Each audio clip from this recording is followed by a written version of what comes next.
الله الرحمن الرحيم.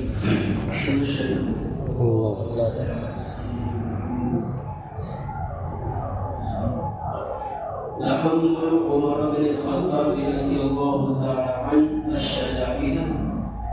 أخرج ابن إسحاق عن ابن عمر رضي الله عنهما قال: لما أسلم عمر رضي الله تعالى عنه قال: أي قريش أنقل للحديث؟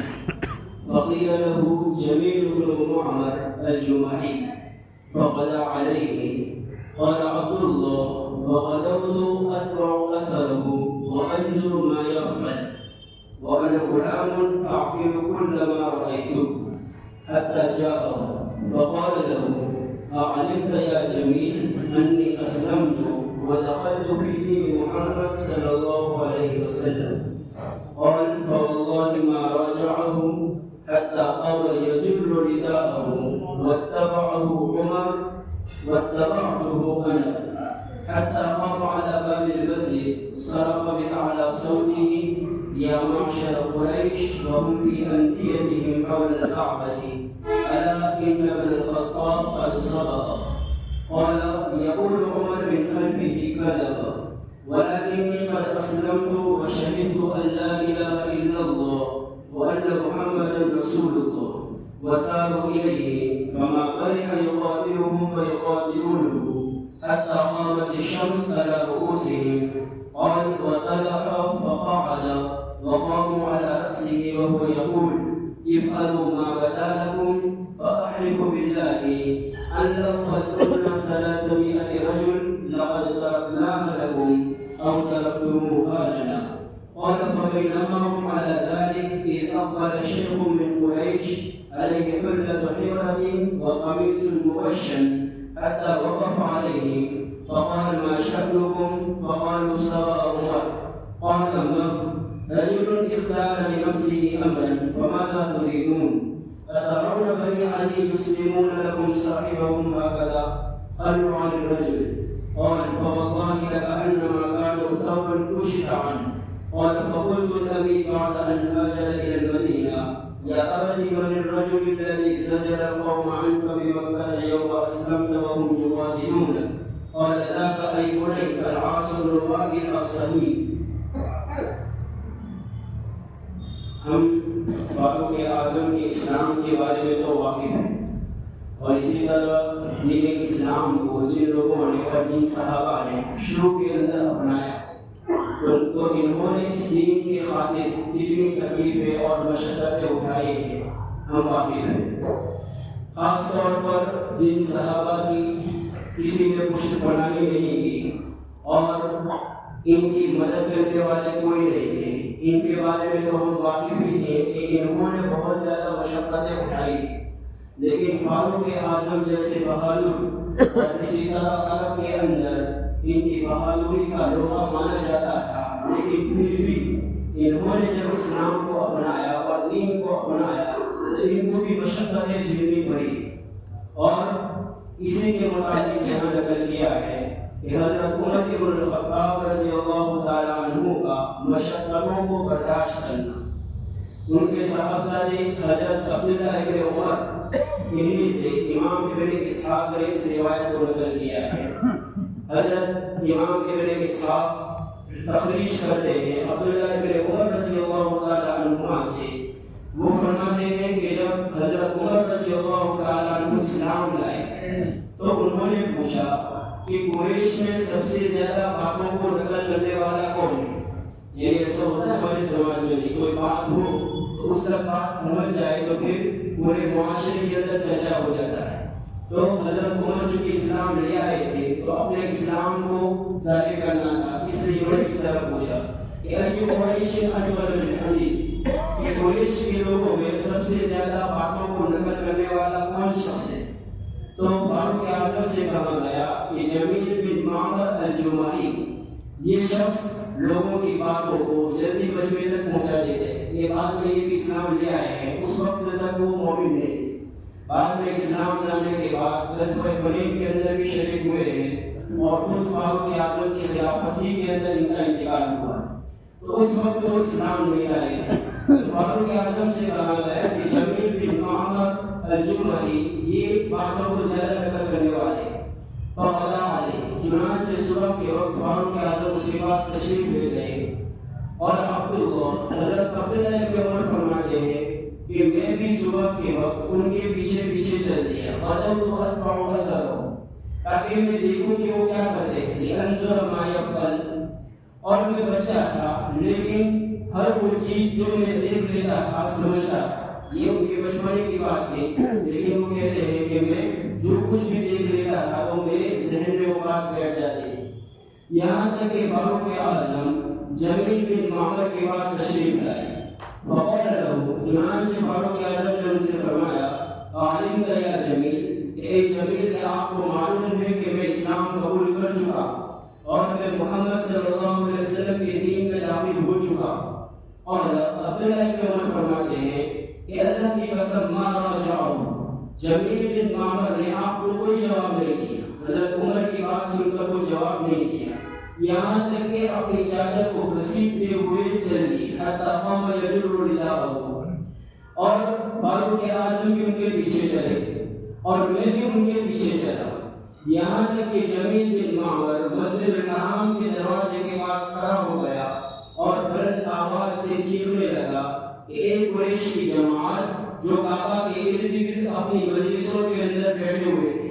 عبداللہ کے ارد گرد الگ الگ ان کی مجلسیں محفلیں جمی ہوئی تھی. تو جمیل بن معمر نے ان کو آواز لگا کر ان کو مخاطب کیا اور کیا کہا، اللہ سنو، یہ خطاب کا بیٹا وہ بھی دین ہو گیا ہے. قد صبر، یہ اپنے باپ دادوں کے دین کو چھوڑ کر اس نے ایک نئے مذہب کو اپنا لیا ہے، وہ صحابی بن گیا ہے، وہ بھی دین ہو گیا ہے. اور عبداللہ ابن عمر فرماتے ہیں کہ حضرت عمر رضی اللہ تعالیٰ عنہ نے اس کے پیچھے سے کہا یہ جمیل جو کہہ رہے ہیں کہ خطاب کا بیٹا بے دین ہو گیا ہے اور اپنے آبا و اجداد کے دین کو چھوڑ کر وہ اس نے نئے مذہب کو اپنا لیا ہے، تو اس بات میں جھوٹا ہے. لیکن میں نے تو اسلام کو اپنایا، قد اسلمت، اور میں نے گواہی دی ہے اس بات کی کہ اللہ کے سوا کوئی معبود نہیں اور محمد صلی اللہ علیہ وسلم اللہ کے رسول. اب فاروق اعظم نے اتنا کہا تھا تو جتنے بھی لوگ محفل اور مجمع کے اندر بیٹھے ہوئے تھے فاروق ہی رہے، وہ سارے کے سارے ان پر ٹوٹ پڑے اور فاروق اعظم کو مارنے لگے. فما قرئ يقاتلهم ويقاتلونه، بس فاروق اعظم برابر ان کا مقابلہ کرتے رہے اور وہ ان کے ساتھ وہ ان کا مقابلہ کرتے رہے آپس میں. وہ سب ایک طرف تھے اور حضرت عمر ایک طرف تھے، ان کو اس بیچ مار بھی پڑی. حتی قامت الشمس علی رؤوسہم، یہاں تک کہ سورج ان کے سروں پر کھڑا ہو گیا. وقد فاروق اعظم تھک گئے، فقعد، پھر وہیں پر بیٹھ گئے. وقوموا علی رأسہ، اس صبح کے وقت گئے تھے، سورج سروں پر مطلب وہ زوال کا ٹائم ہو گیا اتنی دیر میں. وقوموا علی رأسہ، اور وہ قریش کے سارے لوگ ان کے سامنے کھڑے ہو گئے دیر پر سب. وہ یقول، اور فاروق اعظم فرما رہے تھے افعلوا ما قضى لكم، کہ جو تمہارے جی کے اندر آنے پر گزرو، میرے ساتھ تم کو جو بھی معاملہ کرنا ہے دین اسلام کو اپنانے کی بنا پر تو تم پر گزرو. فاحلف باللہ، بس میں اللہ کی قسم کھا کر کہتا ہوں کہ اللہ قد كنا 300 رجل، کہ اگر ہم اس مکہ کے اندر 300 آدمی ہو گئے، کیونکہ فاروق اعظم جس وقت اسلام لائے تو 38 یا 39 نمبر پر یہی تھی، تو تعداد بہت کم تھی. تو کہہ رہے تھے کہ 300 لوگ اگر ہم ہو گئے لقد ترکناہ لکم، تو ہم اس مکہ المکرمہ کو تمہارے لیے چھوڑ دیں گے اور ہم کہیں کسی دوسرے کے علاقے کے اندر چلے جائیں گے. او ترکتموہ لنا، یا تو تم کو اس مکہ کو چھوڑنا پڑے گا ہمارے لیے اگر ہماری تعداد 300 تک پہنچ گئی. اور حضرت ابن عمر فرماتے ہیں بس اس دوران کے وہ لوگ کسی حالت پر تھے کہ اچانک قریش کا ایک بوڑھا آیا جس پر یمنی جوڑا تھا اور دھاگیدار کرتا پہنا ہوا تھا، یہاں تک کہ وہ ان کے پاس آگے کھڑا ہو گیا. فقال، اس بوڑھے نے کہا ما شأنکم، کیا بات ہے تم سب یہاں کیوں جمع ہو اور ان کو کیوں گھیرے ہوئے ہو؟ فقالوا، تو قریشیوں نے جواب دیا کہ سبب عمر بے دین ہو گیا ہے، اس نے اپنے مذہب پرانے مذہب باپ دادا کے مذہب کو چھوڑ کر اسلام مذہب کو اپنا لیا ہے. تو اس بوڑھے نے کہا فما، چھوڑیے ان کو، رجل اختار لنفسه امرا، ایک آدمی نے اپنے لیے کسی بات کو پسند کیا ہے تو تم کیا چاہتے ہو؟ فماذا تريدون، ان کی مرضی کی بات ہے کہ وہ جس دین کو اپناوے، جس چیز کو اپناوے، تو تمہیں ان سے کیا لینا دینا؟ اترون بنی عدی، کیا تمہارا یہ خیال ہے کہ بنو عدی کے لوگ تمہارے لیے تمہیں اپنے ساتھی کو حوالے کر دیں گے ایسے ہی؟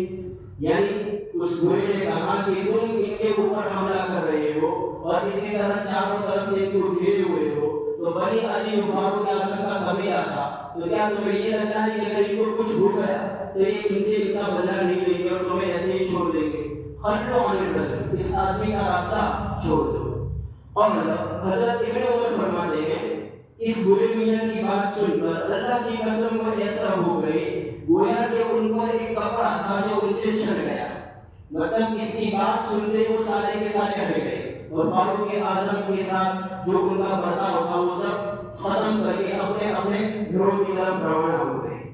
اور حضرت ابن عمر فرماتے ہیں فقلت لأبی، میں نے اپنے والد سے ہجرت مدینہ کی طرف ہجرت کرنے کے بعد پوچھا، یہ مکہ کے اندر واقعہ پیش آیا تھا، تو ہجرت کے بعد میں نے پوچھا کہ یہ جو واقعہ ہوا تھا یا ابتی اے میرے ابا، من الرجل، وہ کون آدمی تھا جس نے آپ سے مکہ کے اندر اپنی قوم کو ہٹایا تھا جس دن آپ اسلام لائے تھے اور وہ آپ سے قتال کر رہے تھے، آپ سے ڈر رہے تھے؟ مدینہ کے اندر جا کر حضرت عبداللہ بن عمر نے حضرت عمر سے پوچھا اور حضرت عمر نے جواب دیا ذاک ای بنی العاص بن وائل السہمی، کہ اے میرے بیٹے وہ جو برے میاں تھے وہ عاص بن وائل السہمی، یہ بھی کفر کی حالت پر مرے ہیں لیکن عربوں کے نزدیک ان کا احساس تھا، ان کی عزت تھی، ان کی بات کو مانا جاتا تھا، اس لیے جیسے ہی انہوں نے کہا کہ ان کے راستے کو چھوڑ دو تو سارے کے سارے لوگوں نے فاروق اعظم کا راستہ چھوڑ دیا۔ اسی طرح بخاری شریف کے اندر ہے کہ عبداللہ بن عمر ہی سے مروی جو فرماتے ہیں کہ فاروق اعظم اپنے گھر کے اندر ڈرے ہوئے تھے کہ اچانک ان کے پاس عاص بن وائل السہمی جن کی کنیت ابو عمرو تھی وہ تشریف لائے، وعلیہ حلۃ حبرۃ، اور ان کے اوپر یمنی جوڑا تھا اور ریشم سے جڑا ہوا ایک قمیص تھا جس کی دھاریاں ریشم کی تھی، وہ من بنی سم، اور وہ قبیلہ بنو سم سے تعلق رکھنے والے تھے اور وہ ہمارے حلیف کے زمانے جاہلیت تھے۔ تو انہوں نے آنا فاروق اعظم سے کہا فقال له ما بال، کیا بات ہے تم پریشان کیوں ہو؟ اور فاروق اعظم نے عاص بن وائل سے کہا زعم قوم انهم سيقتلونني، کہ آپ کی قوم کا یہ دعویٰ ہے، یہ کہنا ہے کہ وہ مجھے قتل کر دیں گے، محض اس بنا پر کہ میں اسلام قبول کر لیں، ان اسلمت۔ اور عاص بن وائل نے کہا کہ لا سبیل الیک، وہ تم تک نہیں پہنچ سکتے، وہ تمہیں کچھ نہیں کر سکتے۔ فاروق اعظم فرماتے ہیں کہ بعد ان قالها امنت، عاص بن وائل نے جب یہ جملہ کہا تو میں معمول ہو گیا، مجھے اطمینان ہو گیا کہ اب عرب ان کی بات کو رکھیں گے، کیونکہ ان کی بات کو مانا جاتا تھا عربوں کے اندر، اس لیے اب مجھے اطمینان ہو گیا کہ اب میری جان کو خطرہ نہیں ہے۔ فخرج العاص فلقی الناس، بس عاص بن وائل فاروق اعظم کے حجرے سے نکلے اور آگے چل کے لوگوں سے ملے، فنسال بهم الوادی، یہ وادی ان سے بہ رہی تھی، مطلب مکہ المکرمہ کے اندر یہی لوگ قریش کے لوگ فاروق اعظم کے گھر کا ان کا ارادہ تھا کہ وہاں جا کے ان کو قتل کر دے، تو ان کی تعداد بہت زیادہ تھی اور اچانک عاص بن وائل نکلے اور ان سے پوچھا فقال این تریدون، انہوں نے پوچھا کہ کہاں کا ارادہ ہے؟ تو وہ کہنے لگے کہ نرید هذا بن الخطاب الذي سبق، ہمارا ارادہ خطاب کے اس بیٹے کا ہے کہ جس نے اپنے دین کو چھوڑ دیا ہے اور وہ صابی بن گیا ہے، بے دین ہو گیا ہے۔ اور پھر عاص بن وائل نے کہا کہ لا سبیل الیک، تم اس تک نہیں پہنچ سکتے۔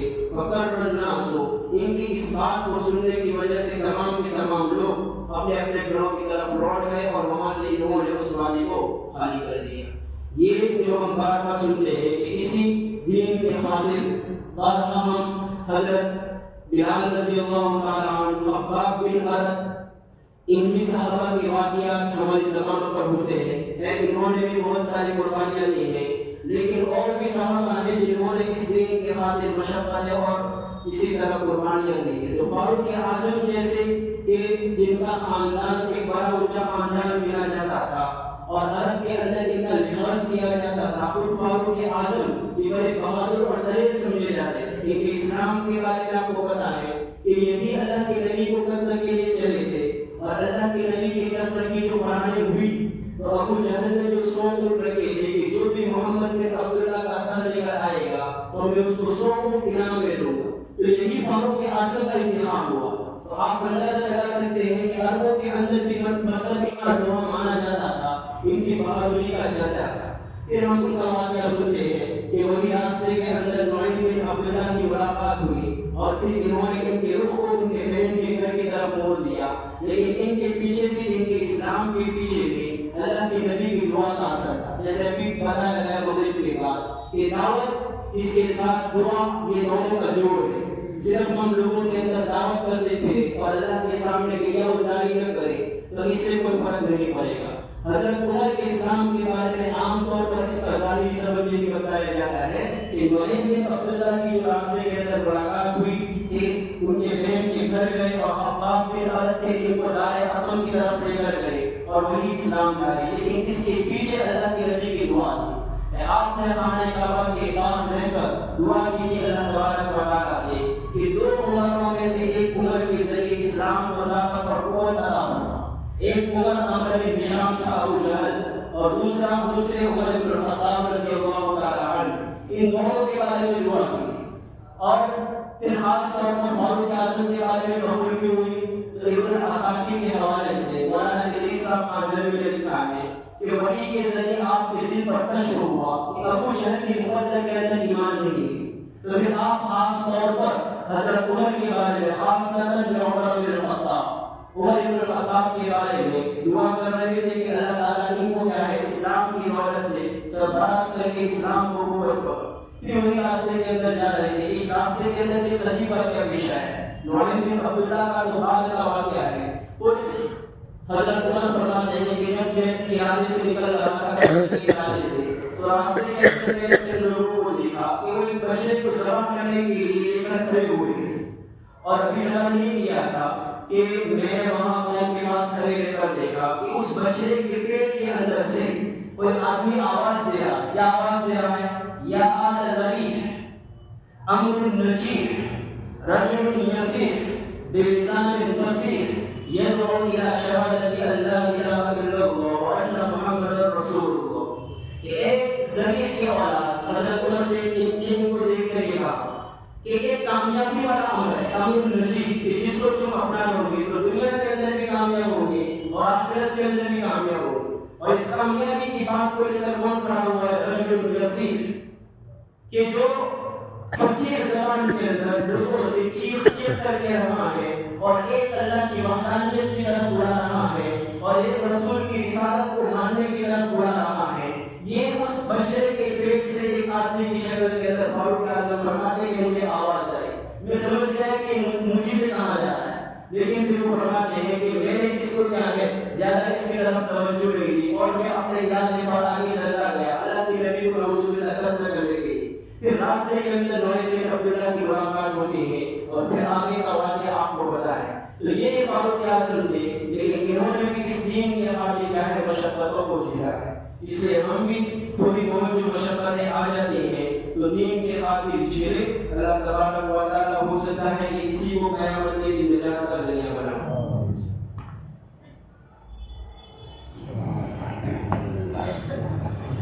الحمد لله رب العالمين والعاقبة للمتقين والصلاة والسلام على سيد الأنبياء والمرسلين نبينا محمد وعلى آله وصحبه أجمعين.